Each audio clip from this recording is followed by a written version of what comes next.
ഒരു നാടിനെയാകെ ദുഃഖത്തിലാഴ്ത്തി അയോണ മടങ്ങി.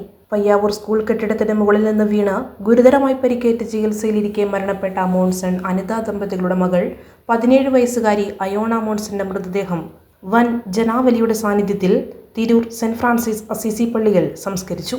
വെള്ളിയാഴ്ച രാവിലെ 7 മണിയോടെയാണ് മൃതദേഹം വീട്ടിലെത്തിച്ചത്. തുടർന്ന് തിരൂർ പള്ളി പാരിഷ് ഹാളിൽ പൊതുദർശനത്തിന് വെച്ച മൃതദേഹത്തിൽ അന്തിമോപചാരം അർപ്പിക്കാനും അയോണയെ അവസാനമായി കാണുവാനും സഹപാഠികളും അധ്യാപകരും ജനപ്രതിനിധികളും നാട്ടുകാരും അടക്കം നിരവധി പേരാണ് ഒഴുകിയെത്തിയത്. പ്രിയപ്പെട്ട അയോണ ഇനിയില്ലെന്ന യാഥാർത്ഥ്യം ഉൾക്കൊള്ളാൻ കഴിയാതെ പലരും വിതുമ്പി. 4 പേർക്ക് പുതുജീവൻ നൽകിയാണ് അയോണ വിടവാങ്ങിയത്. 2 വൃക്കകൾ, കരൾ, 2 നേത്രപടലങ്ങൾ എന്നിവയാണ് ദാനം ചെയ്തത്. മസ്തിഷ്ക മരണം സംഭവിച്ചതോടെ അവയവദാനത്തിന് ബന്ധുക്കൾ സമ്മതിക്കുകയായിരുന്നു. കഴിഞ്ഞ തിങ്കളാഴ്ചയാണ് സ്കൂളിന്റെ 4ാം നിലയിൽ നിന്ന് അയോണ താഴേക്ക് വീണത്.